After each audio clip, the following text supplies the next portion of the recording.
গল গল করে রক্ত ঝরা হাত নিয়েই নীলুর ডান হাত চেপে ধরে তারই বাবা সেক্রেটারি রূপক মণ্ডল। টানতে টানতে এগিয়ে যায় বিশাল বাড়ির পেছনের পাশ হয়ে ধরে। পরিকল্পিত বাগানের দেশি বিদেশি গাছ পার হয়ে এগোতে থাকে তারা। প্রতি কদমে পেছনে পড়ে যায় সাদা মার্বেল পাথরের বিলাসবহুল নূর ম্যানশন। মোটা আম গাছের আড়াল থেকে বেরিয়ে এলো স্বল্প পরিচিত এক যুবক। সেই যুবকের হাতে নীলুকে সোপর্দ করে কাতর কণ্ঠে রূপক বলল, তোদের ধর্মে না আমানতের অনেক গুরুত্ব, আজ থেকে নীলুকে তোর কাছে আমানত রাখলাম। এরপর ব্যথাতুর চোখে নীলুর দিকে তাকিয়ে বলল, পেছনে তাকাবি না, অনেক অনেক দূরে চলে যাবি, আমি ঠিক খুঁজে নেব তোদের। নীলুফা ইয়াসমিন তার হাত খামচে ধরে হাউমাউ করে কেঁদে বলে, রূপক দা, আব্বা আম্মারে ওরা জবাই করে ফেলেছে গো, আমারেও মারতে দাও, আমি বেঁচে থেকে কি করব, আমি এই বাড়ি ছেড়ে কোথাও যাব না, আমার সুখকে এনে দাও অন্তত।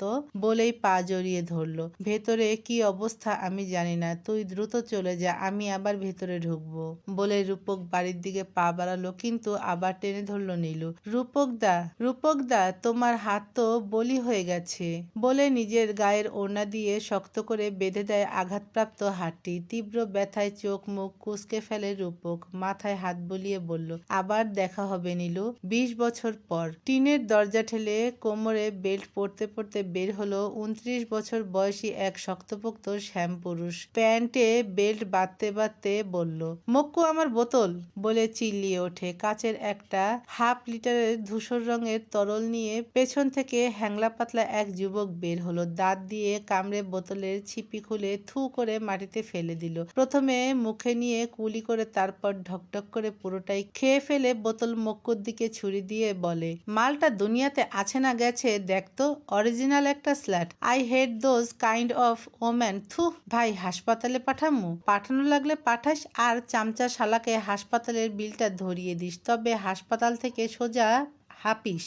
এরপর চোখ আর মাথা ঝাঁকিয়ে বাইকে উঠে বসে। মক্কু এক ছুটে ভেতরে ঢুকে আবার পরের মিনিটেই পেছন পেছন এসে চড়ে বসলো বাইকে। মাঝখানে ফাঁকা রেখে বসে যেন গায়ে না লাগে। সাই সাই করে ছুটে চলল মোটর বাইক বাতাসের বেগে। দাঁতে দাঁত চেপে মক্কু বাতাসের সাথে লড়ে খিচে বসে রইল। না সহ্য করে উপায় কি? জলে কুমির ডাঙায় বাঘ, এই এলাকার কোনো যুবক বাদ নেই যাকে রাজনীতিতে জড়ানো হয়নি। ছেলে সন্তান মানেই ক্ষমতাসীন দলের খাতায় নাম ওঠানো। প্রাণের ভয়ে ইচ্ছার বিরুদ্ধেও সেটা করতে হয়। সবাই যে আবার বিরুদ্ধে সেটাও না। ক্ষমতাসীনরা বিপুল জনপ্রিয় এই এলাকায়। স্থানীয় চেয়ারম্যান আলহাজ মামুন ইসলাম অত্যাধিক ভালো মানুষ। ওনার মতো পরোপকারী ধর্মভীরু পরহেজগার মানুষ দ্বিতীয়টি নেই। কোনো মানুষ ওনার কাছে গেলে খালি হাতে ফিরে না। তবে ওনার পুত্র শুকনীল নিবিড়ের সুশীল সমাজে খুব বদনাম। সবাই জানে এমন কোনো খারাপ কাজ নেই যা সে করে না। নিত্য নতুন নারী সঙ্গ, মদ, জুয়া, মারামারি সব হয় তার দ্বারা। তবে এলাকার যুব সমাজে সে অন্তপ্রাণ। নিবিড় ভাই নামের এক ডাকে কয়েক হাজার ছেলে পেলে জমা হয়ে যায়। চেয়ারম্যান সাহেব জানেন না ওনার এই উচ্ছৃঙ্খল ছেলের কর্মকাণ্ড, তবে জানলেও হাতের নাগালে পাবেন না তাকে। এই যে বছরের পর বছর উনি ক্ষমতায় টিকে আছেন সেটা একমাত্র নিবিড়ের জন্যই। তাছাড়া নূর ম্যানশন সহ যাবতীয় স্থাবর অস্থাবর সম্পত্তির মালিক এই শুকনীল নিবিড়। হয়তো অধিক অর্থসুখে বেপরোয়া জীবনযাপন করে এই তরুণ নেতা। সবাই এটাই জানে। তবে মক্কু জানে ভেতরের খবর কিছু অন্যই। মুখে কালো মাস্ক, মাথায় সানক্যাপ, চোখে ফটোক্রমিক চশমা, বয়কাট চুল, ওভারসাইজ কালো শার্ট, হাঁটু পর্যন্ত ডেনিম জিন্স, পায়ে স্নিকার্স আর হাতে কালো হাফ গ্লাভস পরে বাইসাইকেল চালিয়ে ভার্সিটিতে প্রবেশ করলো জিয়ানা হক। আপাতত দৃষ্টিতে কেউ বুঝবে না ছেলে না মেয়ে। হাইটও 5 ফুট 5। ভার্সিটির এন্ট্রির একটু আগেই নিবিড়ের ক্লাব ঘর। সেটার পাশে করিম চাচার চায়ের টং দোকান। সেখানে বসে চা পানে ব্যস্ত নিবিড়ের ক্লাবের ছেলেপেলেরা। জিয়ানা সাই সাই করে ঢুকে যাওয়ায় চেলাগুলো হকচকিয়ে গেল। নিবিড় ছাড়া এইভাবে এমন গতিতে তাদের ক্লাব ঘরের সামনে দিয়ে কেউ চলাচল করে না, তাই তাদের সম্মানে লাগে ব্যাপারটা। নিবিড় ভাই এখানে নাই, তা না হলে কান বরাবর একটা একটা চটকানা ফরজ ছিল এই পোলার। বলে সিগারেটে লম্বা টান দিল নিবিড়ের ডান হাত কম বন্ধু বেশি সজীব। পোলা না মাইয়া আমি তো কিছুই বুঝলাম না মাইরি, বলে বদি চোখ কসলায়। যাই হোক, নতুন আমদানি, এলাকার নিয়ম শৃঙ্খলা কিছু জানে না হয়তো, আমগোর দায়িত্ব নিয়ে শিখাইতে হবে, চল, বলে উঠে দাঁড়ায় সজীব। তখনই কল আসে তার ফোনে। রিসিভ করে বলল, আসতাছি। জিয়ানা সাইকেল পার্ক করে জার্নালিজম ডিপার্টমেন্ট খুঁজে চলেছে। সে এই ভার্সিটিতে দ্বিতীয় বর্ষের ট্রান্সফার নিউ স্টুডেন্ট। তার আম্মু গার্লস কলেজের শিক্ষিকা। ওনার বদলি হয় সপরিবার এই এলাকায় শিফট হয়েছে। তবে বড় বোন জেনি রাষ্ট্রবিজ্ঞান বিভাগের ফাইনাল ইয়ারে পড়ে এই ভার্সিটিতেই। জিয়ানা ফোন বের করে কল দিল জেনিকে। কিছুটা দূরে একটা জটলা দেখে আস্তে আস্তে এগিয়ে যায় সেদিকে। কালচারাল ক্লাবের কিছু মেয়ে আর কমন ডেঞ্জার কয়েকজন ব্যানারে সম অধিকার লিখে অনশনে বসেছে। সে পর্যন্ত ঠিকই ছিল, কিন্তু তাদের সামনে একটা কাবলি কুত্তা পরা লোক চেয়ারে বসে কায়দা করে স্টাইল দেখিয়ে শর্মা খাচ্ছে। জিয়ানা মুখ কুঁচকে সেই কাবলিওয়ালাকে দেখছে। মনে হচ্ছে সিনেমার ভিলেনের দৃশ্যে অভিনয় করার জন্য এমন ভিলেন মার্কা মেকআপ দিয়েছে। ওরে বাপরে, বেটা আবার সুরমাও দিয়েছে, জেল দিয়ে ঘাড় সমান লম্বা চুল ব্যাক ব্রাশ করা। কাবলির উপরে 3টা বোতাম হাঁ করে খোলা, আর সেই ফাঁকা দিয়ে বুকের ঘন জঙ্গল উকিঝুঁকি দিচ্ছে। হাতে আবার ব্র্যান্ডেড ঘড়ি, দামি মাস্তান। তাহলে চাপ দাড়ি রেখে নিজেকে ট্রেন্ডি ফর্মে রেখেছে। খুঁটিয়ে খুঁটিয়ে দেখার মাঝে কাবলিওয়ালা খাওয়া শেষ করে। খাওয়া শেষে আঙ্গুল মেলে ধরার সাথে সাথে পাশ থেকে একজন এগিয়ে এসে হাত মুছে দেয়, আর একজন পানি এগিয়ে দেয়। জিয়ানার হাসি পাচ্ছে এমন দৃশ্য দেখে। মনে হচ্ছে নাট্যমঞ্চে ঢুকে গেছে। সিরিয়াস মুখে সব শুটিং চলছে। কাবলিওয়ালা মুখ খুলল, তো সবাই সম অধিকার চাও, ভালো কথা।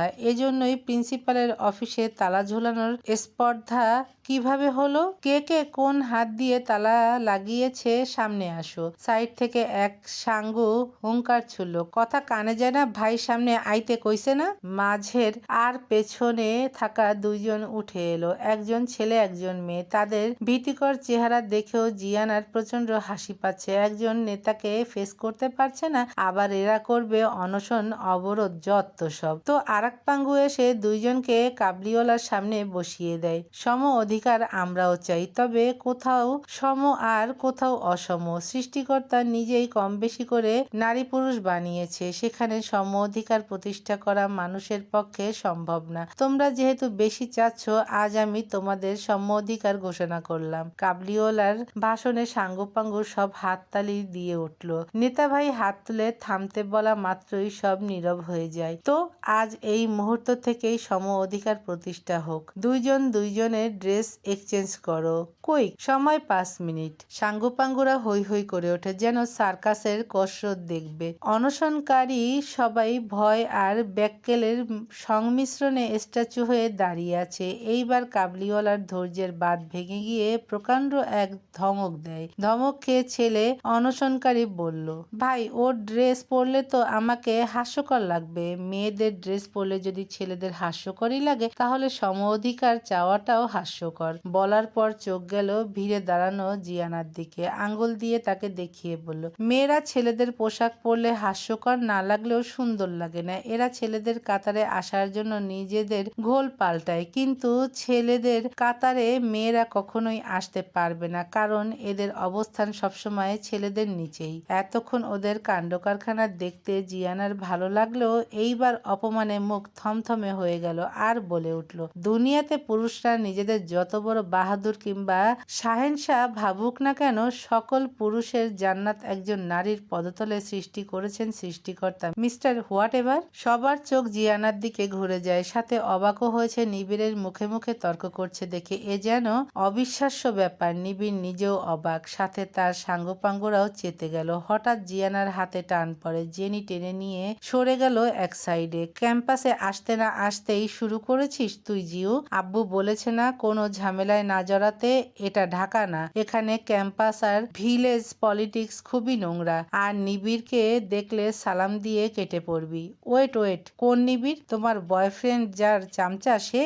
আহা, চামচা হবে কেন, ওরা ফ্রেন্ড। আর সজীবের সাথে রিলেশনে আছি বলেই সেফ আছি এই ক্যাম্পাসে, না হলে ওদের হানি ট্র্যাপ গ্যাপের অভাব নেই। যাই হোক, আল্লাহ বাঁচিয়েছেন। সবাই বলে নিবিড়ের চরিত্র ভালো না, কানাঘুষা চলে, ক্যাম্পাসের অধিকাংশ মেয়ের সাথে ওয়ান টাইম স্ট্যান্ড করেছে, স্থায়ী এমপি চেয়ারম্যান পুত্র দেখে মেয়েদের হুঁশ থাকে না। ছিহ, কেমন লো ক্লাস টেস্ট। এই ক্যাম্পাসের মেয়েদের এমন ভিলেন মার্কা চেহারার কাউকে মনে ধরে কারো? বসে আছে দেখে বুঝিস নাই, হাইট আর বডিতে একেবারে গ্রিক গড। আর ইনস্টাতে যে ফটো দেয় মেয়েরা, ওখানেই এমনিতেই খুন। আর চালচলন থেকে কথা বলার স্টাইল খুবই ম্যানলি। প্রথম দিকে আমিও ক্রাশ খেয়েছিলাম, সেসব থাক, এখন চল তোর ডিপার্টমেন্টে দিয়ে আসি। আব্বুর কথা অক্ষরে অক্ষরে মেনে চলবি, নো ঝামেলায় জড়ানো। বলে ক্যাবটা ঠিক করে হাঁটা ধরল জেনি আর জিয়ানা। অনশন পণ্ড করে নিবিড় আর তার দল ক্লাবে বসে চা খাচ্ছে। তখন বদি প্রশ্ন করলো, ভাই ওইটা যে মাইয়া, বুঝলেন কেমনে? আবার বেয়াদবের একশের। নিবিড় চায়ের কাপ নামিয়ে বলল, মেধা আর শরীর কখনো লুকিয়ে রাখা যায় না। ধর বললাম তুই একটা গরুর বাচ্চা, কিংবা বললাম গাধা, তাহলে কি খুশি হবি? হবি না। কেন হবি না? গরু উপকারী প্রাণী, গরুর বর্জ্য থেকে চামড়া সব কাজে লাগে। গাধাও নিজ মনিবের কাজ করে মৃত্যু পর্যন্ত। কিন্তু যদি বলি সিংহের বাচ্চা বা বাঘের বাচ্চা, তাহলে কিন্তু খুশি হবি। বাঘ সিংহ কারো উপকার করে? বরং নাগালে পেলে খপ করে ধরে কেল্লাফতে। মোরাল অব দ্য স্টোরি কি বুঝলি? উপকারী মানুষকে সবাই গরু আর গাধার মতো ব্যবহার করে। প্রতিদিন এভাবেই তার সাঙ্গপাঙ্গদের 10 মিনিট মোরাল ক্লাস নেয় শুকনীল নিবিড়। সামনে কমিটি গঠন হবে, তাই নিবিড় যেটাই বলবে তারা সহমত ভাই। মাথায় ঢুকলেও সহমত ভাই, না ঢুকলেও তাই। নিবিড়, আমরা কিন্তু গরু আর সিংহ দুইটাই। দিনে উপকারী গরু সামাজিক কাজ করি, আর রাতে সিংহ। বলে সজীব মাথা চুলকায়। তুই আর কি সিংহ? গার্লফ্রেন্ডকে এখনো বিছানায় নিতে পারলি না। বলে পাশে বসলো তাদের ফ্রেন্ড সমুদ্র। প্লিজ ভাই, পরিবারের দিকে যাস না। জেনি আমার গার্লফ্রেন্ড না, বউ। মনের বিয়ে বহু আগেই হয়ে গেছে। ওর গ্রাজুয়েশন কমপ্লিট করলেই ফাইনাল বিয়ে। হঠাৎ নিবিড় সজীবের দিকে ঘুরে জিজ্ঞেস করে, জেনির সাথে এই অদ্ভুত মেয়েটা কে রে? ও জেনির ছোট বোন, আমার শ্বশুরের হাইব্রিড মাইয়া। বিচ্ছুর বিচ্ছু, আমার প্রেমের 12টা বাজায় প্রায় প্রায়। তবে ওর সম্পর্কে জেনি তেমন কিছু বলে না। তো হঠাৎ এমন টম বয়ের দিকে নজর কেন আমাদের নেতামশাইয়ের? আমার কি দুর্ভিক্ষ চলে যে তোর অমন শালির দিকে নজর দেওয়া লাগবে? মেয়ে মানুষ হবে মেয়ে মানুষের মতো, মুডটাই নষ্ট করে দিলি। সজীব আর সেই দিকে না গিয়ে কথা ঘুরিয়ে সামনের সমাবেশের ব্যাপারে জিজ্ঞেস করে। জেনির ক্লাস শেষে জিয়ানার জন্য অপেক্ষা করছে তার ডিপার্টমেন্টের নিচে। সজীব এসে পাশে দাঁড়িয়ে জিজ্ঞেস করলো, আমার টমশালি কই?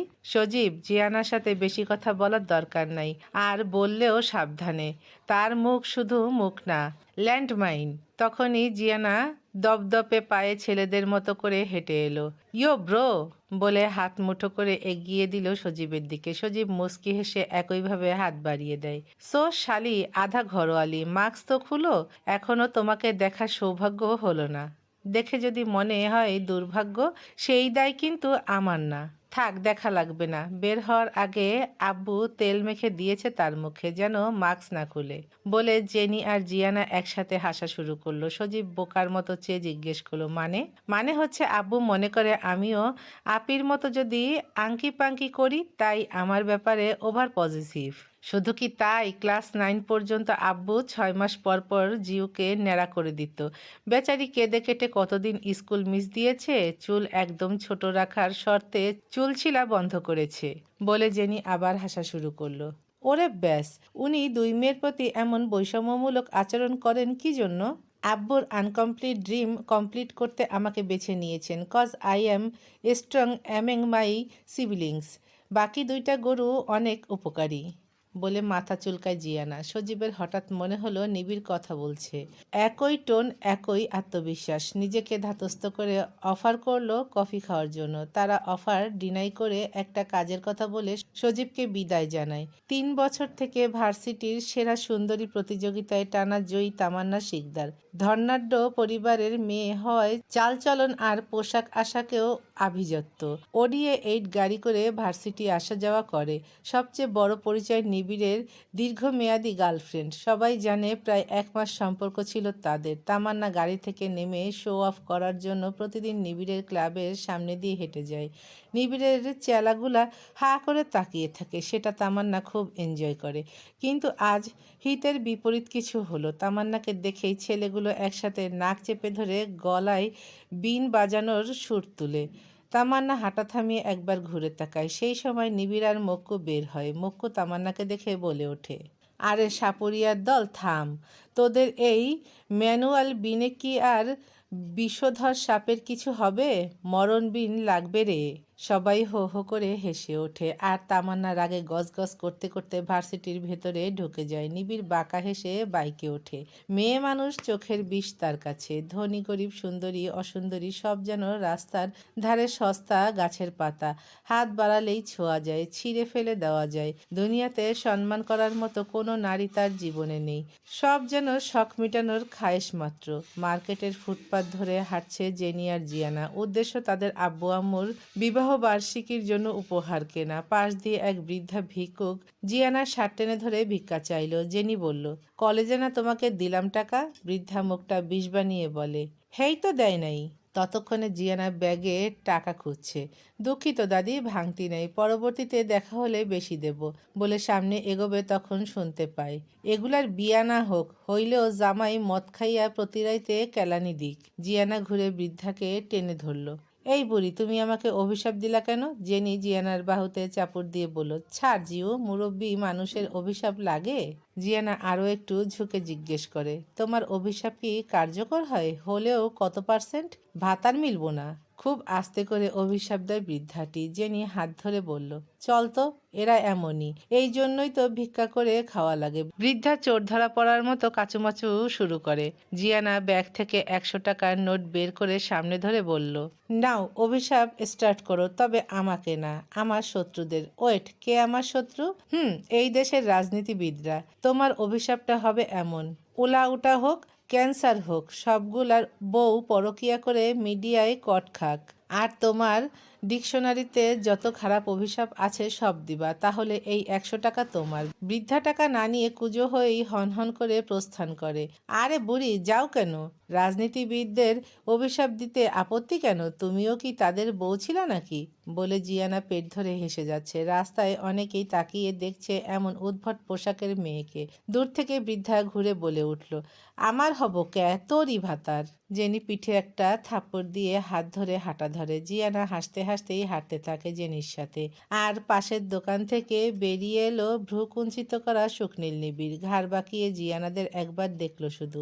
বাজারে ঘুরে ফিরে জেনি আর জিয়ানা ম্যাচিং শাড়ি পাঞ্জাবি কিনলো। দুই বোন সেম কুর্তাও কিনলো।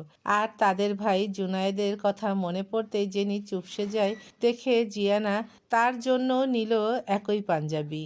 হারামজাদাটা যেদিন বাড়ি ফিরবে সেদিন দেয়া যাবে। তোর সাহস আছে ভালোই, আব্বু দেখলে বাড়ি মাথায় উঠিয়ে ফেলবে। দেখলে তো, বলে নিজের ব্যাগে আলাদা করে রাখে জিয়ানা। সামনের বেকারি থেকে একটা 2 পাউন্ডের কেক নিয়ে বাসায় ফিরে এলো। ঘরে ঢুকেই নিজের শার্ট আর মাস্ক খুলে ঢিল দেয় ফ্লোরে। জেনি চিল্লিয়ে ওঠে, সবার সামনে এমন পোশাক চেঞ্জ করিস কেন? এ কেমন পশুর মতো ব্যবহার? লজ্জার কথা বাদ দিলাম, একটু ভদ্র হতে পারিস না? সবার সামনে কোথায়? আর লজ্জার কি আছে? তোমার যা আমারও তাই। অহেতুক নকরাবাজি করো না তো। স্বল্প দৈর্ঘ্যের একটা শ্বাস ছাড়ে জেনি। এই মেয়েকে আব্বু এমন অদ্ভুত বানিয়েছে, একে কোথায় বিয়ে দেবে? কেই বা নেবে এমন অদ্ভুত মেয়েকে বউ করে? প্রতিটা কাজ ছেলেদের মতো, শুধু পারে না দাঁড়িয়ে প্রসাব করতে। সেটাও ছোটবেলায় বায়না করত, ভাইয়া বারান্দা দিয়ে প্রসাব করত দেখে তারও এমন মেশিন চাই। আব্বুকে প্রায় বলতো ভাইয়ার মতো এমন তাকেও বানিয়ে দিতে।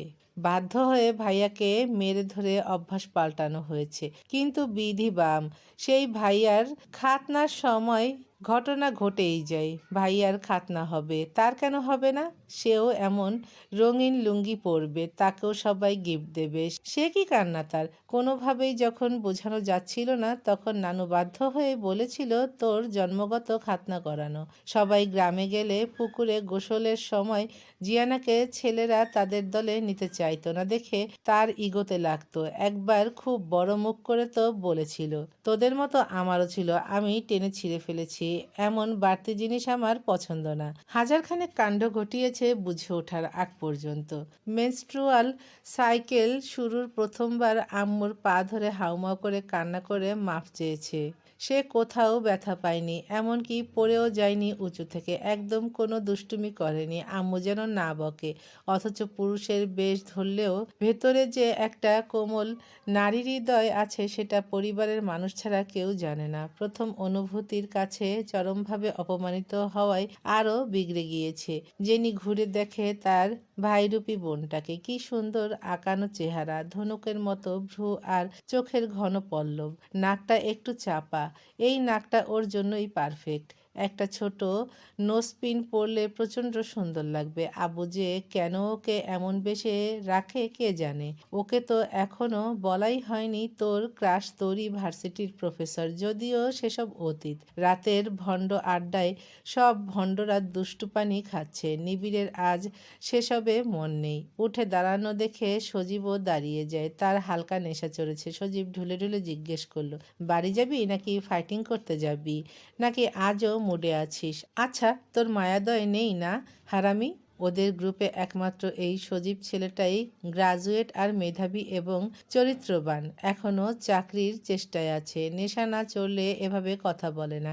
নেশা জিনিসটা আসলেই ভেতরের শুয়োরকে টেনে বের করে আনে, কিন্তু বন্ধুর মহব্বত ছাড়তে পারে না, বিধায় নিজেই নিজের সর্বনাশ করছে।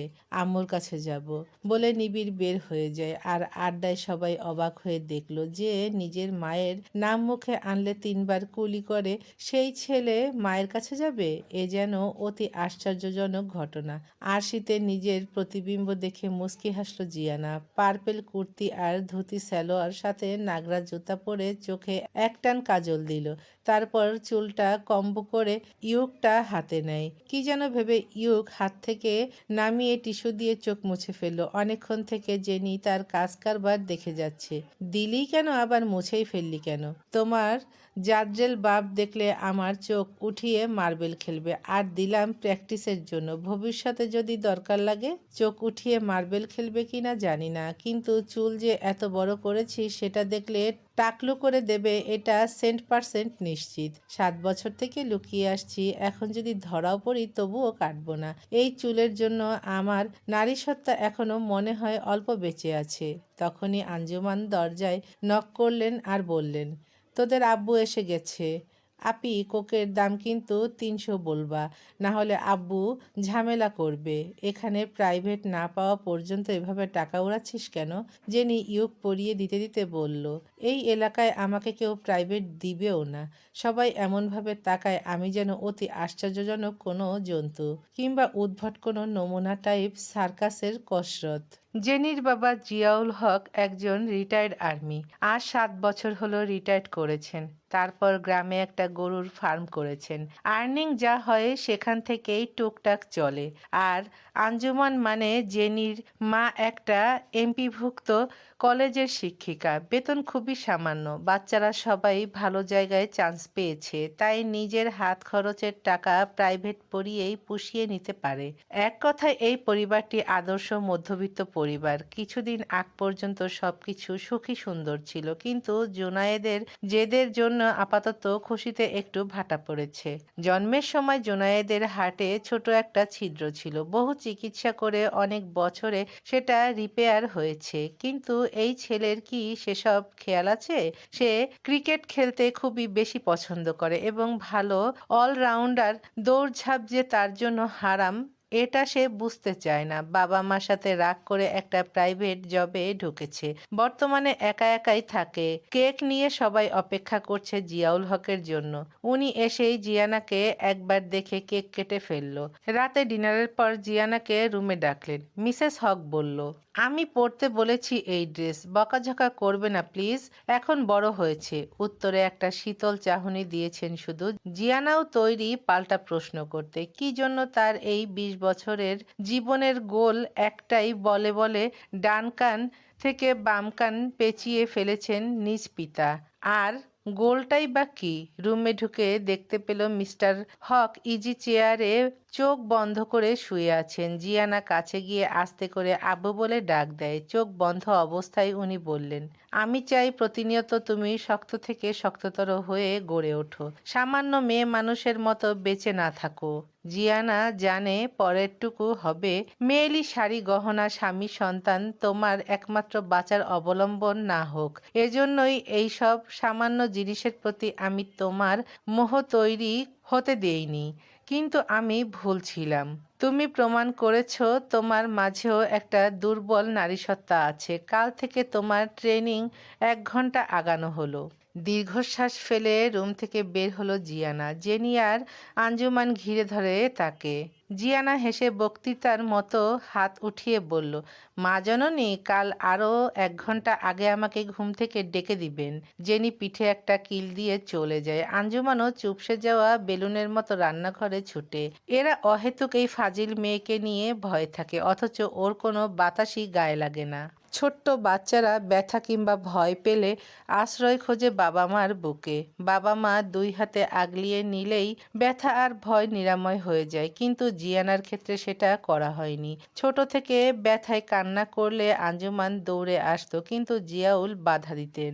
কান্নাকাটি করে কিছুক্ষণ পর নিজে নিজেই উঠে সব ভুলে যেত। তারপর আস্তে আস্তে যখন বুঝলো নিজের ব্যথায় সহমর্মিতা দেখানোর জন্য কেউ নেই, সেহেতু অযথা কান্না করে এনার্জি লসের কি দরকার, তাই এখন পর্যন্ত কারো সহমর্মিতার আশাও করে না। যে কোনো সমস্যার সমাধান নিজেই ইনস্ট্যান্ট বের করে ফেলে। তেমনই একটা ঘটনা আজ ঘটেছে। জিয়ানার বাইসাইকেল যেখানে পার্ক করা ছিল, তামান্না নিজে গাড়ি পার্ক করতে গিয়ে পাশের সাইকেলটার ওপর উঠিয়ে দেয়, আর তাতেই জিয়ানার সাইকেল আলু ভর্তা। জিয়ানার সাইকেলটা নিজের জমানো টাকায় কেনা। প্রথম বর্ষের পুরোটা সময় প্রাইভেট পড়িয়ে জমানো টাকার বিনিময়ে সাইকেলটা পেয়েছিল। এমন না বাসা থেকে চাইলে দিবে না, কিন্তু সে নিজের শখের জিনিস নিজেই কিনতেই পছন্দ করে। জিয়ানা কুল হেডেড গার্ল, সহজে রাগে না। এইবারও রাগলো না, সরাসরি তামান্নার কাছে গিয়ে বলল, জরিমানা দিয়ে কেটে পড়ো। আত্ম অহমিকায় পরিপূর্ণ তামান্নার আতে ঘা লাগে তাতে। বড্ড তেজ নিয়ে উল্টো বলে, তোমার এই 2 টাকার সাইকেলের ভাগ্য যে আমার গাড়ির চাকার স্পর্শ পেয়েছে। তা হতে পারে, তোমার গাড়ি বেশ এক্সপেন্সিভ, কিন্তু তুমি আমার 2 টাকার সাইকেলের দাম দিয়ে ফুটো। কুইক। তামান্না আর কোনো কথা না বলে ক্লাসের দিকে যাত্রা করে। এরপর যা হবে তার দায়িত্ব তোমার, ধলাব্যারাম বলেই কাউন্ট শুরু করে। 1 2 3। পরেই কটমট শব্দে তামান্না পিছন ফিরে দেখে লাথি দিয়ে একটা লুকিং গ্লাস ভেঙে আরেকটার দিকে যাচ্ছে। সে দৌড়ে আসতে আসতেই 2 লাথি দিয়ে সেটাও ভাঙা শেষ। আর কোনো কথা না বলে সাইকেল বগলদাবা করে হনহন করে হেঁটে চলে গেল। তামান্না রাগে দিকবিদিক ভুলে ভার্সিটির ছাত্র ইউনিয়ন অফিসে গিয়ে কমপ্লেন করে। ছাত্র ইউনিয়ন থেকে জেনিকে ডেকে এনে জিয়ানাকে ফোন দেওয়ার 30 মিনিট পর আসামি হাজির হলো। এসেই তামান্নাকে দেখেই হেসে দেয়। আসামির এমন নির্লিপ্ত হাসিতে সবাই নড়ে বড়ে বসে। জিয়ানা কাছে গিয়ে ব্যাগ থেকে টাকা বের করে বলল, তোমার গাড়ি আসলেই এক্সপেন্সিভ, আমার ধারণার চেয়েও বেশি। আমার সাইকেলের দাম ছিল 21,000, যেতে আসতে রিক্সা ভাড়া 80 টাকা, প্রচণ্ড গরমে একটা সফট ড্রিঙ্কস খেয়েছি 30 টাকা। ও হ্যাঁ, তোমার জন্য এনেছি, মানে 60 টাকা ড্রিঙ্কস। মোট 21,140 টাকা খরচ। তোমার লুকিং গ্লাস, সরি গাড়ির লুকিং গ্লাসের দাম পেয়েছি 28,000 টাকা, ফেরত 6,860 টাকা বলে টাকাটা তামান্নার হাতে দিয়ে সবার উদ্দেশ্যে বলল, ওকে তাহলে মামলা ঢিসমিস, আল্লাহ হাফিজ। ও হ্যাঁ, আমার লস হয়েছে মিস ধলাব্যারাম, আমার একটা ক্লাস কেল্লাফতে। ইটস ওকে, কাউকে না কাউকে তো ছাড় দিতেই হয়। এরপর লম্বা লম্বা পা ফেলে বের হয়ে চলে যায় জিয়ানা। তার পেছনে পেছনে জেনিও বের হয়ে গেল। নিবিড় স্থির হয়ে বসে। বদি আর সজীবের মুখ হা হয়ে আছে। কিসের মামলা, কিসে ঢিসমিস করলো, আসামিকে বাদীকে, বিচারকই বা কে, মানে সবকিছুই সবার তালগোল পাকিয়ে গেল। সিসি ক্যামেরার ফুটেজে প্রমাণ হয় অপরাধ আপনার মিস তামান্না, মামলা ঢিসমিস, সো ইউ মে গো নাও বলে নিবিড় আঙ্গুল দিয়ে দরজা দেখিয়ে দেয়। একটা 2 টাকার সাইকেলের জন্য সে আমার গাড়ি নষ্ট করেছে, আর তুমি তাকে এমনিই ছেড়ে দিলে? How can you be so brutal? বলল না সে 2 টাকার না 21,000 ছিল দাম। 21 টাকা নিজে কামাই করেছো কখনো? সুগার ড্যাডের টাকায় আমার সামনে ফোটানি দেখাতে এলে তোমার শরীরের অরিজিনাল ফুটেজ দেখিয়ে দিবে পোলাপান। নাও আউট ধলাবেরাম। অপমানে তামান্নার চোখ দিয়ে পানি ঝরতে লাগলো। ইহ জীবনে সে এতটা অপমান কখনো হয়নি। সুন্দরী আর ধনীর দুলালি হওয়ায় সব জায়গায় প্রিভিলেজ পেয়ে এসেছে। সবাই জো হুকুম হো হুকুম আগে বলে চলেছে এতকাল, কিন্তু আজ তার দম্ভ যেন নড়ে উঠল। শব্দ করে পা ফেলে প্রস্থান করলো সেখান থেকে। ক্লাস শেষে এই বোম্বাই মরিচকে আমার কাছে আনবি বলে শার্টের কলার পেছনের দিকে টান দিয়ে চেয়ারে গা এলিয়ে দিল নিবিড়। ক্লাস শেষে সবাই যখন পিল পিল করে বের হচ্ছে, জিয়ানা তখন রুমের এক কোণে দাঁড়িয়ে। এত হুড়োহুড়ি তার পছন্দ না। আস্তে ধীরে বের হয়ে দরজায় দাঁড়ানো কাবলিওয়ালার 2 সাঙ্গপাঙ্গ দেখে। হোয়াটসঅ্যাপ ব্রো বলে সাইড কেটে হাঁটা শুরু করে। পেছন থেকে একজন কিছুটা এগিয়ে এসে বলে, ভাই তোমাকে ডেকেছে। আজ সময় নেই, ফ্রি হয়ে দেখা করে আসব। পেছনে না ফিরে সোজা হেঁটে হেঁটেই বলে চলল, নিজের পায়ে না গেলে চ্যাংদোলা করে নিয়ে যেতে হবে।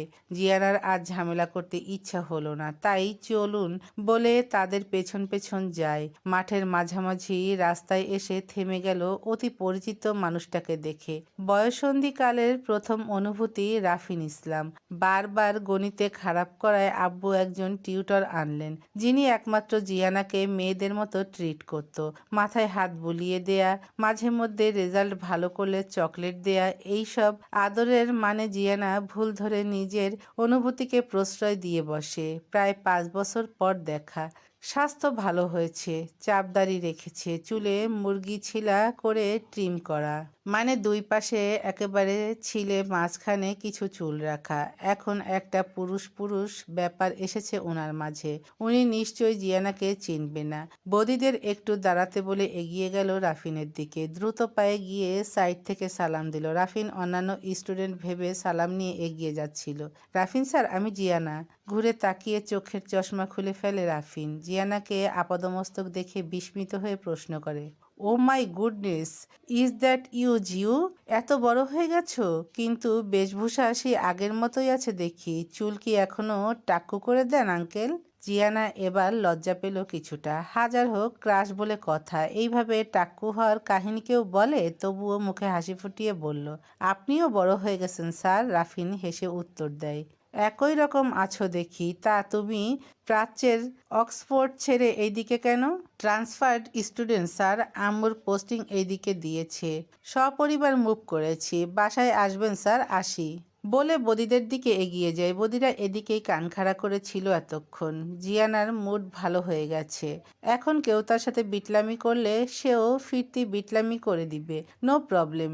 বিড়ি টিড়ি খেতে বললে সেটাও খেয়ে নেবে, বেহুদা ক্যাচালে যাবে না। তার ক্রাশকে পেয়ে গেছে এতদিন পর। একটা ইমেজ তৈরির ব্যাপার আছে না? ক্লাবে ঢুকেই দেখতে পেল সিনিয়র বিটলাদের সবগুলো মনে হচ্ছে মুখিয়ে আছে কখন ছাই দিয়ে মাছ ধরবে। জিয়ানা লম্বা করে সালাম দিল। সালাম শুনে কেউ কেউ কাত হওয়া থেকে সোজা হয়ে বসলো। জিয়ানা পালের গোদাটাকে খুঁজে চলেছে। সে কোথায়? দা সান্ডা মান্ডা কাবলিওয়ালা। পরক্ষণেই বের হয়ে এলো নিবিড়। আজ অবশ্য কাবলি পরেনি। লোকটার সাইজ সেই, মানে লম্বার সাইজ আর কি। মনে মনে তওবা পড়ল জিয়ানা। মহামান্য ভাই আসন গ্রহণ করার পর জিয়ানা অপেক্ষায় আছে ফুল বর্ষণের। কিন্তু হায়, কোথায় ফুল? কিন্তু ভেসে এলো গমগমে গলা, সিনিয়রদের সামনে ক্যাপ, মাস্ক আর গ্লাভস পরে থাকা বেয়াদবি, এটা জানো? জি জানি। আর আমি আপাদমস্তক বেয়াদবি বাই বর্ন। এই ক্যাম্পাসে আমাদের সাথে বেয়াদবি করে টিকতে পারবে না, সেটা জানো? জানবো না কেন? জলে নেমে কুমিরের সাথে লড়াই কে করে? গুড, কিন্তু আমি কুমির না। চেয়ারে হেলান দিয়ে বলল নিবিড়। জিয়ানা ঘাড় চুলকে বলে, অবশ্যই আপনি কুমির নন, তবে কুমির চাষি। বলে তার সাঙ্গপাঙ্গদের হাই দিল। এই পর্যায়ে প্রচণ্ড হাসি পায় নিবিড়ের। নাকের নিচে 2 আঙ্গুল ঘষে ঠোঁট কামড়ে হাসি আড়াল করার চেষ্টা করলো। মেয়েটাকে মোটেও বিরক্ত লাগছে না তার, বরং একই রকম মেয়ে মানুষ দেখে দেখে তার মনে হয় বোরিংনেস চলে এসেছিল। বদি বলল, তোমাকে টেস্ট করার জন্য এখানে ডেকেছে ভাই। যতদূর জানি তুমি বেশ মেধাবী, আর আমরা মেধাবীদের কদর করি, তাদের সাহায্য করি। ফেল করলে পাশ করিয়ে দেয়া হয়, আর্থিক সাহায্যও করা হয়, বিনিময়ে আমাদের মিটিং মিছিলে সময় মতো হাজির হতে হয়। কিন্তু মেধাবীরা তো ফেল করে না, আর আমি তো সবসময় বিরোধী দল। যে দলই সরকার হোক আমি তাদের সমালোচনা করতেই পছন্দ করি। আচ্ছা, কি টেস্ট? আপনারা জনগণের সেবক হলে আমি অবশ্যই ফ্রি টাইমে জয়েন করব, সমুদ্র বলল। অন্তত চশমাটা খুলে রাখো, কথা বলার সময় চোখের এক্সপ্রেশন জানা জরুরি। জিয়ানা ক্যাপ আর গ্লাভস খুলে হাতে রাখলো। বয়কাটে কপাল আর পেছনের ঘাড় পর্যন্ত চুলে ঢাকা, চোখটা ঝলমলে ডাগর ডাগর। নিবিড় সোজা হয়ে বসে। সমুদ্র আবার বলে, এত সুন্দর চোখ সবসময় ঢেকে রাখো কেন? আমি তো প্রকৃতির মতো উদার নই যে নিজ সৌন্দর্য দেখিয়ে বেড়াবো। একটা কথাও মাটিতে পড়তে দিচ্ছ না। এতগুলো ছেলের মাঝে একা মেয়ে হয়ে দাঁড়িয়ে আছো, তোমার ভয় লাগছে না? নিবিড় ভরাট কণ্ঠে প্রশ্ন করল। কথা কিভাবে মাটিতে ফেলে আমি জানি না, আর হ্যাঁ, আমি আসলে কাউকে ভয় পাই না। বেশ, সাহসীদের আমরাও অ্যাপ্রিসিয়েট করি। এবার একটা ঘোষণা দাও। সমুদ্র বলল। 2 বার কাশি দিয়ে নিবিড়ের টেবিলের সামনে থেকে একটা খাতা নিয়ে গোল করে পেঁচিয়ে 1 2 3 মাইক চেক বলে শুরু করলো। একটি ঘোষণা, মুরগির ডিম খাবেন না, মুরগি হেগে শোচে না।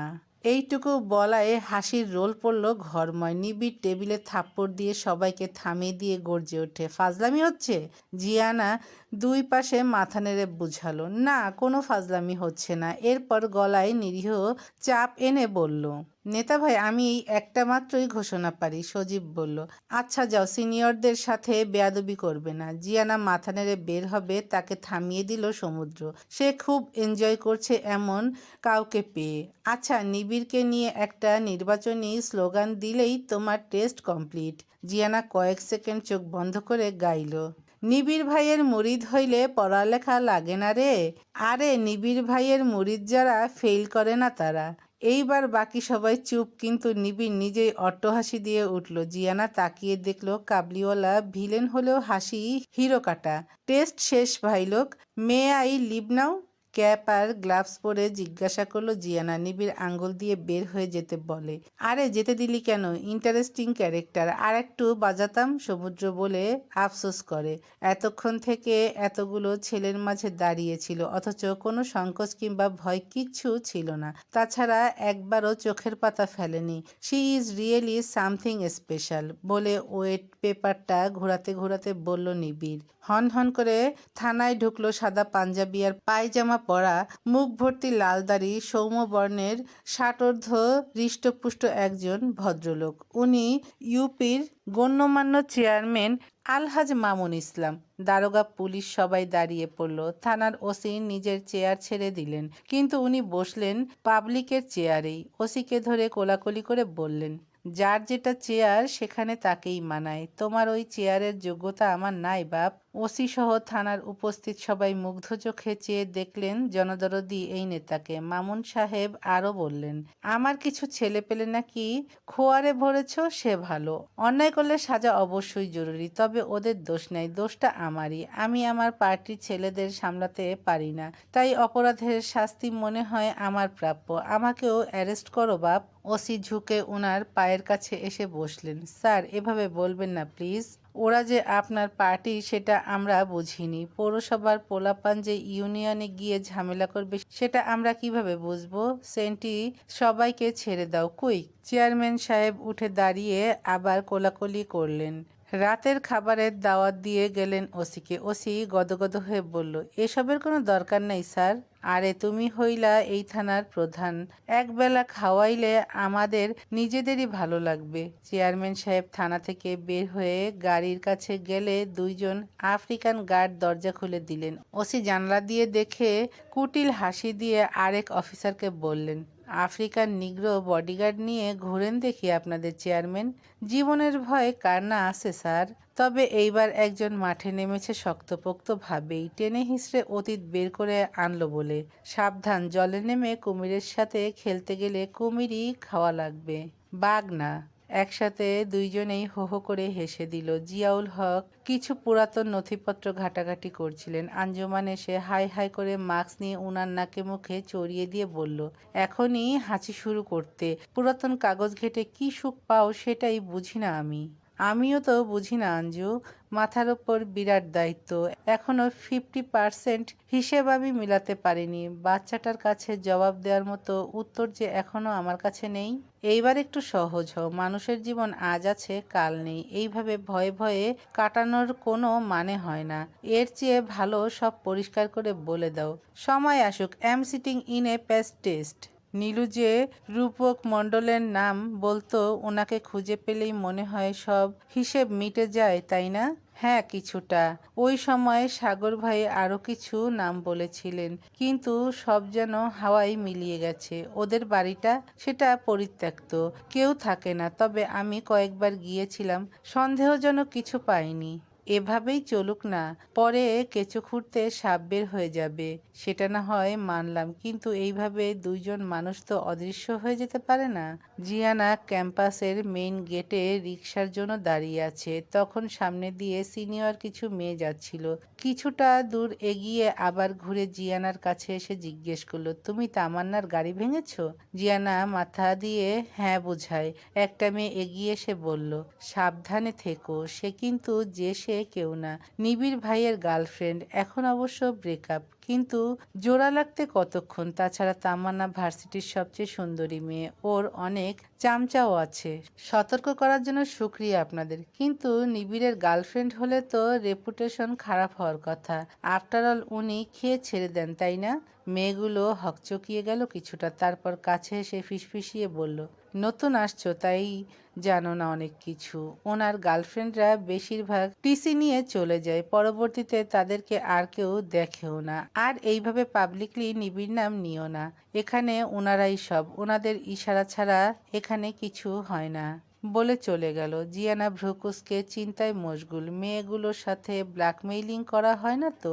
জিয়ানার চিন্তা ছুটে গেল সাই সাই করে পাশ দিয়ে বাইক চলে যাওয়াতে। একেবারে কানের পাশ দিয়ে গেল দেখে বলে উঠল, কোন শালার পুত্রে? অদূরে গিয়ে বাইকটা দাঁড়িয়ে পড়ল, আর হেলমেট খোলার সাথে সাথেই জিয়ানা থতমত খায়। তবুও ভেতরের খবর ভেতরে রেখে বোকা হেসে বলে, আরে কাবলিওয়ালা যে। নিবিড় এক আঙ্গুল দিয়ে জিয়ানাকে কাছে ডাকে। সে দ্রুত পায়ে গিয়ে সালাম দিয়ে কান ধরে দুঃখিত বলল, সাথে মক্কুকে নেমে দাঁড়াতে অনুরোধ করে। মক্কু নিবিড়ের দিকে তাকালে সে সম্মতি দেয়। মক্কু নামার সাথে সাথে জিয়ানা গিয়ে উঠে বসে পড়ে নিবিড়ের পেছনে। নিবিড় ভ্রুকুসকে পেছনে ফিরে দেখলো, কিন্তু কিছু বলল না। মক্কু এগিয়ে এসে বলল, আরে তোমার সাহস তো কম না, ভাইয়ের বাইকে যে কেউ উঠতে পারে না, ভাইয়ের চেলা হওয়া লাগে। তাছাড়া আপনাদের জন্য আমার দেরি হয়ে গেছে, এখন রিক্সা পাচ্ছি না, আমাকে পৌঁছে দেওয়ার দায়িত্ব আপনাদেরই, আমাকে মার্কেটে ছেড়ে দিলেই হবে। নিবিড় বিনা শব্দে বাইক স্টার্ট করলো আর ফুল স্পিডে প্রস্থান করে সেখান থেকে। বিস্মিত মক্কু হা করে দাঁড়িয়ে থাকে। এই মেয়ে ভাইয়ের চেলা হয়ে তার জায়গাটা খেয়ে দিল নাকি?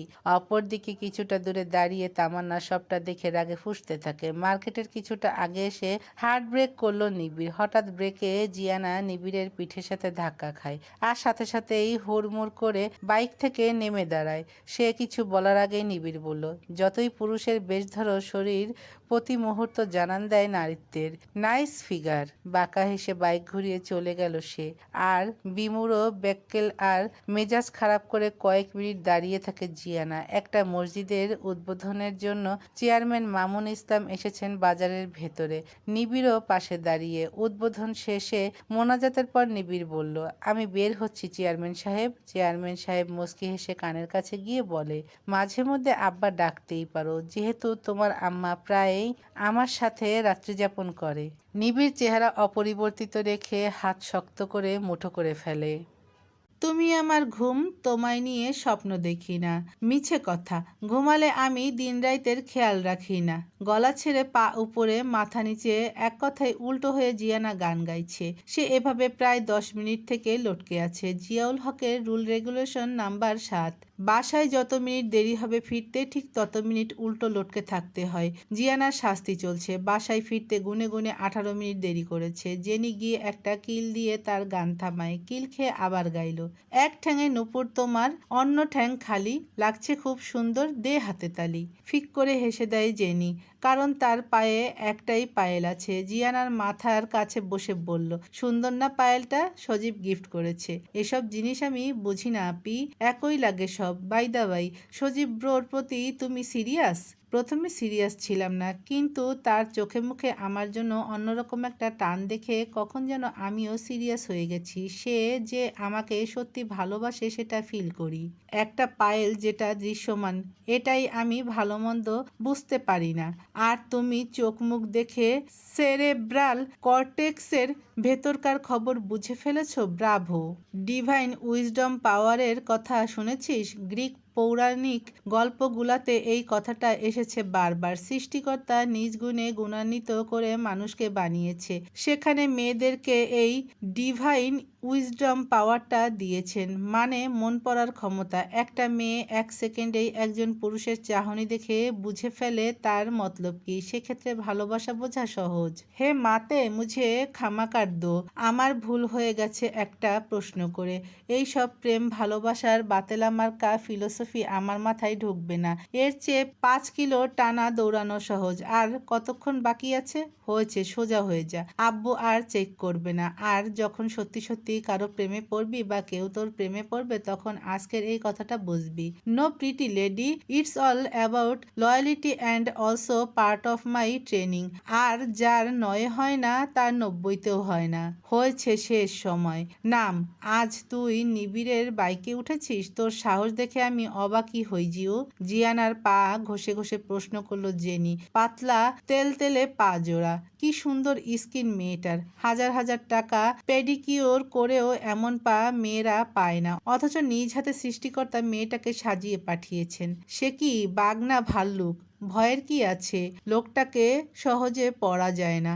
একটা পর্দা টেনে রাখে নিজের চরিত্রের সামনে। তাছাড়া এমন বুইড়া বেডা এখনো ক্যাম্পাসে কি করে সেটা জানার খুব আগ্রহ আমার। পা ছাড়িয়ে মেঝেতে 2বার জাম্প করে বলল জিয়ানা। খবরদার জিউ, তুই আর ওনার সাথে কথাই বলবি না। তাদের সবকিছু একটা ধোঁয়াশা।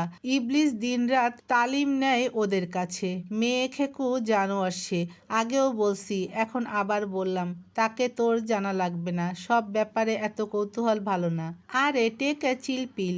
আমার ওপর কারো ইন্টারেস্ট আসবে কোন দুঃখে? কোন দিক দিয়ে আমি তোমাদের মতো? তাছাড়া আমি এমনিতেই দূরেই থাকবো কাল থেকে। আই হ্যাভ এ নিউ গোল। আচ্ছা রাফিন ভাইয়া যে এই ভার্সিটিতে, তুমি আমাকে বলো নাই কেন? দেখা হয়েছিল নিশ্চয়ই, সব ভুলে হ্যাংলার মতো গিয়ে কথা বলেছিস। জিয়ানা 32 দাঁত বের করে উপর নিচ মাথা নাড়ায়। জেনি মাথায় একটা চাটি মারল। ভুলে যাস কেন সেই অপমানের কথা? কোনো মানুষ যদি তোর দিকে ভালোভাবে তাকায় চোখ ফেরাতে পারবে? আমার দেখা সবচেয়ে ফ্রেশ আর স্পষ্ট চেহারা আল্লাহ তোকে দিয়েছেন জিউ। দেখিস না আব্বু এজন্যই তোকে বেশি ঢেকে ঢুকে চলতে বলে। তবুও সেই আন্ধা বেটা তোকে উল্টাপাল্টা কথা বলেছিল। মেরি মা, শান্ত হো যা। টমবয়কে টমবয় বললে অপমানের কি আছে? তাছাড়া পিচ্চি ছাত্রী হয়ে স্যারকে কনফেস করা অবশ্যই অনুচিত। স্যার ঠিকই ছিল, তবে এইবার লাইন মারবো ঠিকভাবে। বলে জেনির ওয়ার্ড্রোব থেকে লাইম কালারের একটা সাদা বাহার ড্রেস বের করে মিররে নিজেকে দেখলো। জেনি অবাক হয়ে দেখছে তার কর্মকাণ্ড। জিয়ানা জেনির চেয়ে একটু লম্বা, স্বাস্থ্য ফিট। জেনি একটু স্থূলকার। তাই জেনি বলল, আমারগুলা তুই পড়লে কাকতারুয়া লাগবে। কি করতে চাচ্ছিস বলবি তো? একটা ফেক আইডি খুলবো, ছবি লাগবে আমার মেইলি সাজের। আমার তো এইসব ড্রেস নেই। কি তা করবো তাহলে? সত্যি পরবি? আমার খুব শখ নর্মাল সাজে তোকে দেখার। তুই নিজে পড়তে চাচ্ছিস? I can't believe. কোনো হাতি পাদ দিল? হাতির পাদের সাথে আমার সাজের কি সম্পর্ক? এমনি বলে না কথার কথা। তোমার সেন্স অফ হিউমার খুবই বাজে আপি। শাড়ি পরবো, দাও কুইক। সিদ্ধান্ত বদলানোর আগ পর্যন্ত তোমার সময়। যদিও শাড়ি পরে রং ঢং করার বয়স আমার চলে গেছে, কিন্তু ক্রাশ যে ভুল সময় এসে পড়লো। তোর যদি বয়স চলে যায় তাহলে আমি তো বুড়ি। ওসি হাবিব উল্লাহ প্রবেশ করলেন মামুন হকের বাড়িতে। এটা নতুন বাড়ি তাদের, পুরাতনটা পরিত্যক্ত। একটা দুর্ঘটনায় পুরো পরিবার ধ্বংস হয়, শুধু বেঁচে যায় গুটি কয়েক মানুষ। মামুন ইসলাম, ওনার 2 স্ত্রী, 2 পুত্র, বড় ভাইয়ের মেয়ে আর মা ছাড়া তৎকালীন সংসদ সদস্য মোজাম্মেল ইসলাম, যিনি মামুন ইসলামের পিতা, উনি সহ সবাই বীভৎসভাবে খুন হন একই দিনে। বাড়ির কর্মচারী আর কাজের লোক মিলে প্রায় 20 জন মানুষের লাশ বের করা হয় সেদিন ভোরবেলায়। এরপর থেকে সেই বাড়ি পরিত্যক্ত। ব্রিটিশ আমলের বিলাসবহুল সেই নূর ম্যানশন আজ ইঁদুর শিয়ালের আবাসস্থল। সেদিনের পর থেকে নিখোঁজ একমাত্র বোন নীলুফা ইয়াসমিন। ওই দিন মামুন ইসলাম নিজের ডান হাতও হারিয়েছেন, এখন একটা আর্টিফিশিয়াল হাত বসানো। তাদের সম্পর্কে পুরাতন ফাইল ঘেটে ঘুটে এসেছেন ওসি সাহেব। আলহাজ মামুন ইসলাম আর বড় পুত্র রাফিন ইসলাম তাকে সদর দরজা থেকে রিসিভ করলো। 2 জন হেল্পিং হ্যান্ড ছাড়া আর বিশেষ কাউকে দেখা গেল না। মার্বেল পাথর দিয়ে কারুকার্য করা ট্রিপ্লেক্স বাসা, বনেদি পরিবারের অভিজাত্যপূর্ণ রুচি, প্রতিটা জিনিসই সেই ছাপ। লাক্সারিয়াস সোফায় বসতেই মনে হলো এতদিন নিতম্বের উপর অত্যাচার করা হয়েছে। বসার সাথে সাথে ছোট ছোট গ্লাসে হরেক রকম পানীয় এলো। বড়লোকেরা এটাকে ওয়েলকাম ড্রিঙ্কস বলে। দেখে দেখে হলুদ গ্লাস নিলেন ওসি সাহেব। জনাব হাবিব বড় আদরের সাথে প্রশ্ন করলো, যতদূর জানি আপনার আরেকজন পুত্র আছেন, ওনাকে দেখছি না? একটা না, 2টো আছে। মেজপুত্র দেশের বাহিরে আর ছোটটা পার্টির কাজে ব্যস্ত, এসে পড়বে কিছুক্ষণের মাঝে। আর মহিলারা সবাই অন্দরে। তাদেরকে আমার আম্মা কড়া আদেশ নিষেধে রাখেন। আম্মা আবার খুব কড়া, এখনো আমাকে শাসনে রাখেন বলে মিষ্টি করে হেসে দিলেন। রাফিন নীরব দর্শকের ভূমিকায় আছে। হাবিব মিলাচ্ছেন, এই লোক ঘরে বাইরে সব জায়গায় সমানভাবে জনপ্রিয়। ডিনারের পর হাবিব অধীর আগ্রহ নিয়ে বসে আছে, কখন এরা ঘুষ অফার করবে আর তার বোতামের সিক্রেট ক্যামেরায় সেটা ধরা পড়বে। কিন্তু ঘটল সম্পূর্ণ উল্টো। ঘুষের পরিবর্তে একটি পার্সিয়ান বিড়াল গিফট করলো হাবিবের মেয়ের জন্য। কোনো ক্লু না পেয়ে বিড়ালটা নিয়ে হাসি মুখে প্রস্থান করলেন তিনি। গাঁজা খেয়ে মক্কুর কণ্ঠ ভারী হয়ে গেছে, তবুও খেয়েই চলেছে। নিবিড়ের দিকে একবার তাকিয়ে আবার টান দিল। মাঝে মধ্যে নিবিড় লিমিট ছাড়া নেশা করে, কি দুঃখে যে এমন করে তার মাথায় ঢোকে না। শালা, এমন এক লাইফ, না আছে ঘর না আছে পর, সেই দুঃখেই এইসব ছাইপাশ খায়। কিন্তু চেয়ারম্যানের পুত্রের কি এত দুঃখ কে জানে। ভারী গলায় বদিকে ডেকে ফিসফিসিয়ে বলল, যদিও নেশায় ফিসফিসানি না, মোটামুটি জোরে সোরে শোনা যাচ্ছে। বৈদ্যা জানোস আজ কি দেখছি? মিস ধলাবেরাম চুমু খাইছে। বদি খ্যাক খ্যাক করে হেসে বলল, সে তো প্রতিদিন আমাকেও খায়। স্বপ্নে? বদি রাগে মাথা নাড়িয়ে বলল, তুই কেমনে জানলি? হালার পু হালা, তুই আমার স্বপ্নে উকিঝুঁকি মারোস? তোর স্বপ্নকে আমি টেডাও করি না। আর কথা শেষ করতে দে। সমুদ্র ভাইকে চুমু খাচ্ছিল। তোর দুলাভাই দেখতে ভদ্র হলেও হ্যাব্বি পুংটা আছে। ঘরে বউরে খায় বাইরে বলে আবার খ্যাক খ্যাক করে হেসে ওঠে। নিবিড় পা দিয়ে একটা লাথি দিয়ে বলল, চুমু তোদের পেছনে ভরে দেব আর একটা কথা বললে। এইবার সজীব বলল, আমি নিশ্চিত তোর নেশা হয়েছে আজ। তোর যে আত্মগরিমা ছিল, নেশা হয় না, অথচ গালি দিচ্ছিস। মানে তোর অহংকার যেটা, সেটা আজ শেষ। মানে খতম, মানে টাটা, মানে বাই বাই, মানে। নাক ডাকা শুরু করলো সে। আবার জেগে উঠে বলল, চাচা এত বোতল খালি কেন? হেনা কোথায়? প্রেমের সমাধি ভেঙে জেনি যাই চলে যায়। বদিয়ার মক্কু পাশ থেকে সমস্বরে আ আ আ আ বলে ওঠে। নিবিড় টলমলে পায়ে উঠে ভেতরে ঢুকে গেল। টান দিয়ে খচখচ শব্দে টিনের দরজা লাগায়। বিছানায় এক রমণী অল্প পোশাকে আবেদনময়ী ভঙ্গিতে শুয়ে আছে। ঘুরে ঘুরে দেখছে সুদর্শন সাদা পাঞ্জাবি পরিহিত এই পুরুষ পুরুষকে। নাম কি চেনা চেনা লাগে? আমি আপনার অ্যাডভোকেটের স্ত্রী মিসেস সেলিম। এই পেশায় কবে থেকে?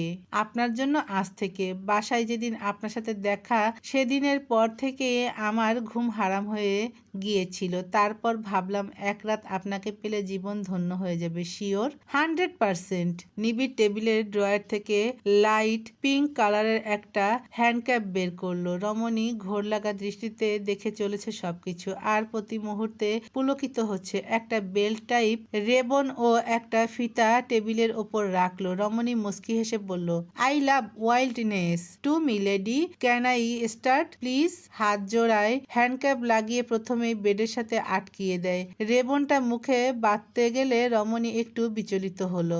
I don't like extra noise বলে মুখ বেঁধে দিল। ফিতাটা দিয়ে পা বেঁধে নিজের বেল্ট খুলে হাতে নিল। 2 কদম পিছিয়ে গিয়ে বাঁকা একটা হাসি দিয়ে বলল, আজকের রাতের কথা সারা জীবন মনে রাখবি। স্লাটগিরি ছুটিয়ে দেব। চাই না ছেলে তুমি অন্য কারো হও, পাবে না কেউ তোমাকে কারণ তুমি ভালো নও।